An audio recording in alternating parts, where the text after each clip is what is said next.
court vision while Michael Jordan would still dominate the NBA? Let's talk about it.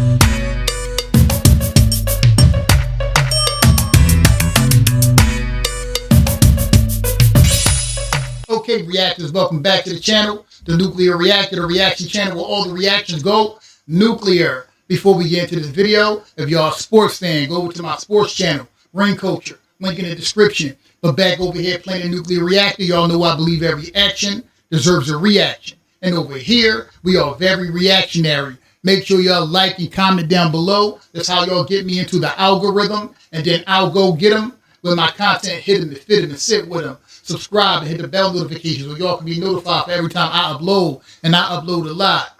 Make sure y'all share my videos and hype my channel. So we're going to be getting into a video from Court Vision today while Michael Jordan will still dominate the NBA. These are arguments that we've been talking about ever since essentially the Last Dance documentary came out. Y'all know I believe Michael Jordan is by far the greatest player of all time, and he's also my favorite player of all time.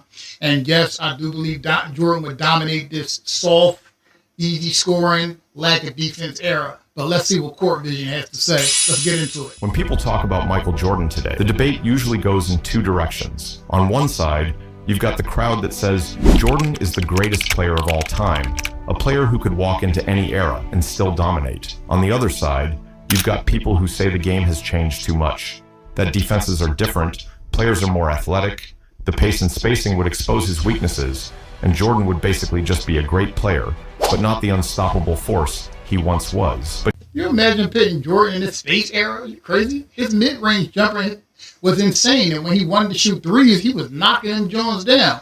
That's insane. Jordan would dominate in today's NBA where they can't touch him. And the players are more athletic. Nonsense. No. Jordan was a freak of nature.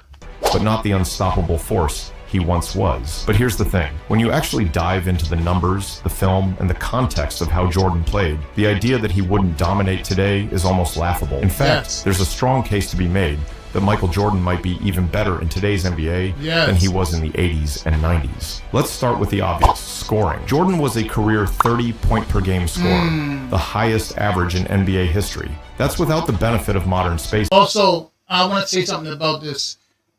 Before Jordan came back with the Wizards, meaning when he retired with the Bulls, he was averaging 31.5 points per game on 51% shooting. So, what? And back in that era, insane. The highest average in NBA history. That's without the benefit of modern spacing, without the benefit of favorable hand check rules, and without the pace that today's game plays at. Think about that. Jordan averaged 37 points in a season where defenses could literally put two hands on him while he drove to the basket. Imagine if those same defenders had to play by today's rules, where even brushing against a star player on the perimeter is a foul. In fact, when you compare free throw rates, Jordan in his prime went to the line about 11 times per game. That's the same neighborhood as James Harden at his peak, a guy who built his entire offensive game around exploiting foul calls. And the difference is, Jordan wasn't hunting fouls. He was just getting to the rim whenever he wanted, and defenders had no choice but to hack him. Put that version of Jordan in today's NBA, where fouls are called even more tightly, and suddenly, you're looking at a guy who might be averaging 13 or 14 free throws a night. Just imagine how many easy points that adds over the course of a season or a playoff series. It's ridiculous. Now, combine that with efficiency. People like to bring up that Jordan wasn't a three-point shooter. And yeah, that's true by modern standards, but go look at the numbers when he actually shot them. In the 1990 season, when the Bulls experimented with spacing and Jordan took a career-high number of threes, he shot 37% from deep. That's basically league average today. The problem wasn't that Jordan couldn't shoot. The problem was that back then, coaches didn't want their best players taking threes. The game was built around post play and mid-range. Jordan mastered the mid-range better than anyone in history. And today, we call that shot inefficient. But is it really? No. Kevin Durant lives on mid-range jumpers. Kawhi Leonard lives on mid-range jumpers. Devin Booker, DeMar DeRozan, all stars in today's NBA, make their living off the exact same shot Jordan perfected. The only difference is Jordan was doing it at an even higher level, against defenses that were allowed to physically assault him. And when you put him in today's game with better spacing, with defenders stretched to the perimeter, suddenly his mid-range game becomes deadly. He'd have open looks, multiple options on every possession, and his efficiency would skyrocket. Just look at Luka. Look at Luka. You ever notice how Luka plays a lot of one-on-one at the top, or he'll defense hunt, like he'll get a guy in the pick and roll so he get a bigger guy on him. Imagine Jordan in open space. Luka's not even fast. He's very skilled. Jordan is as skilled as Luka is, if not more, faster and more athletic. I mean, he would dominate this era. And this is the era where defenses, except for OKC, but for the most part, defenders around the league, they're not really playing that hard defense like that. Come on. It's going to be a foul anyway. Suddenly, his mid-range game becomes deadly. He'd have open looks, multiple options on every possession, and his efficiency would skyrocket. And then there's athleticism. People love to say athletes today are bigger, stronger, faster. And while that might be true on average, Jordan himself was a freak of nature. At 6 feet 6 inches, 215 pounds, with a reported 48-inch vertical, insane quickness and strength that often gets overlooked, Jordan would be one of the best athletes in the league right now. Put him in a modern training program with modern nutrition, recovery, and technology, and he might be even more explosive. He'd move better laterally, jump higher, and his durability would probably improve too. And let's not forget about his body control in the air. Jordan could contort mid-flight, adjust to defenders, and finish over anyone. Even in today's NBA, that combination of skill and athleticism is rare. He'd be unstoppable. Another point people forget, Jordan was one of the best conditioned athletes in sports history.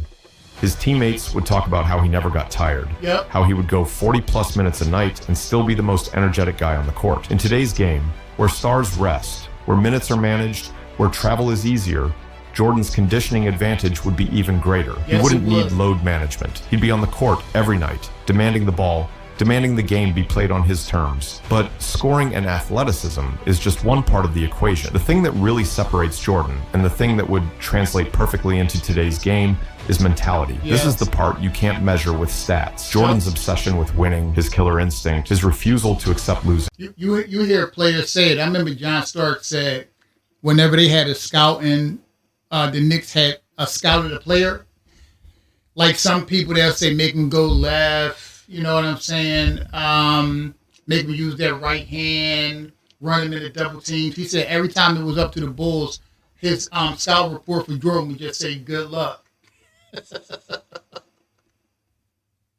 Jordan was crazy, man. With winning, his killer instinct, his refusal to accept losing, those are traits that would make him thrive in any era. Put him in today's NBA, where players are criticized for being too friendly, too buddy-buddy with their opponents, and Jordan would immediately stand out as a throwback killer. Imagine dropping a guy with Jordan's mindset into today's playoffs. Every possession, every game, every series would be personal. Every superstar in the league would become his rival. And given what we know about his track record in big moments, 6 for 6 in the finals, 5 MVPs, 10 scoring titles, there's no reason to believe he wouldn't dominate just as much now as he did then. Let's go back to numbers again, because here's something people never talk about. During Jordan's prime, league average offensive efficiency was way lower than it is today. Teams were scoring fewer points, playing at a slower pace, and spacing was non-existent. Yet Jordan's offensive efficiency relative to the league was off the charts. Adjusted for pace and efficiency, Jordan's 37-point season in 1987 is arguably more impressive than anything James Harden or Kobe Bryant ever did. And here's another piece of evidence. Jordan against zone defenses. People love to say today's defenses would shut him down because they're more complex. First of all, I did a video about this topic too. They played zone back in the day. I even showed footage on this on my Rain Culture page that they were playing zones against him in the NBA. The Knicks did it. I think the Cavs did it. Also, Jordan played zone against zones in college. He also played against zones when he came back at 38 and to 40 years old with the Wizards. Jordan could score in zones. Remember, zones really. You could shoot your way out of a zone, but Michael Jordan, just go back and look. It's on one of my Ring Culture videos about Jordan playing against zones. Today's defenses would shut him down because they're more complex. But go look at the tape of Jordan in the early 2000s, when he came back with the Wizards. He was 39 years old, slower, less explosive, but he was still averaging 20 a night against modern defenses. If a washed, nearly 40-year-old Jordan can drop 40 points on prime Vince Carter and the Raptors, what do you think 27-year-old Jordan would do against these defenses? Exactly. Also, let's not forget about playmaking. Jordan wasn't just a scorer. In 1989, the Bulls moved him to point guard for a stretch of games. His averages over that span, 33 points, 10.8 rebounds, 11.4 assists per game, a triple-double machine. If he played in today's NBA, where stars are expected to handle the ball, run pick and roll, and create for others, Jordan could easily average 8 to 9 assists a game on top of his scoring. He'd be running the offense, creating for his teammates, and still dropping 35 to 40 points every night. Defensively, Jordan would also be elite today. He was a 9-time all-defensive first-team selection, a Defensive Player of the Year, and one of the most feared perimeter defenders ever. At his peak, Jordan hounded opposing guards full court, picked pockets, jumped passing lanes, and rotated like a madman. In today's NBA, where perimeter defense is even more valuable, Jordan's two-way impact would be off the charts. He'd probably be considered a top 5 defender in any era, even against guys like Kawhi Leonard, Jason Tatum, or Drew Holiday. And let's compare him directly to modern stars. People love to put Kobe Bryant in the conversation as the closest thing to Jordan. Kobe played in a much more modern version of the NBA. He took threes. He played with spacing. He played under today's rules. And guess what? He thrived. He had a season averaging 35 points per game. Now imagine Kobe, but a little bigger, a little stronger, a little more efficient, and even more ruthless. That's Michael Jordan. Or let's look at someone like Kawhi Leonard, a mid-range assassin, elite defender, cold-blooded playoff performer. Kawhi is basically a watered-down Jordan. And he's still a top 5 player in the league and healthy. Jordan is Kawhi plus Kobe plus prime D-Rose athleticism all rolled into one. Every single component of a modern superstar, scoring, playmaking, defense, mental toughness, is dialed to 11 when it comes to MJ. So would Michael Jordan still dominate today? Absolutely. The numbers say yes. The film says yes. His mentality says yes. In fact, with today's spacing, today's rules, today's training, Jordan might actually be scarier now than he was back then. He'd be faster, stronger, more efficient, and just as unstoppable in the clutch. The truth is, greatness translates. Put LeBron in the 90s, he'd still dominate. Put Steph in the 80s, he'd still change the game. Not as much. And put Michael Jordan in 2025, and you're still getting the most unstoppable player to ever pick up a basketball. So here's the final question. Would Michael Jordan still be the best player in the world today? The answer is not only yes, but he'd probably be rewriting the record books. Now, the reason why I said LeBron wouldn't still dominate back then and Curry still wouldn't change the game is the same reason why he's arguing that Jordan would be better now. They would be less great back then. Not that they wouldn't be great. You know what I'm saying?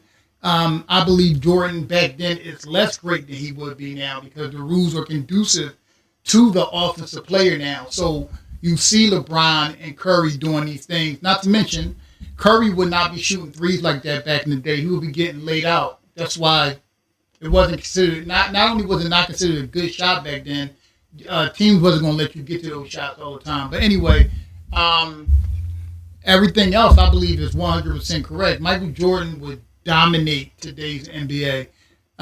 We would never know. It's a hypothetical. But, it's just a guess.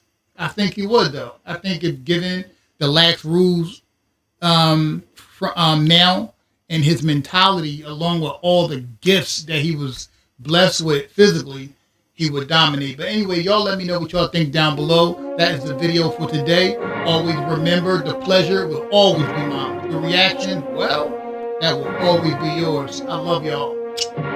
Peace.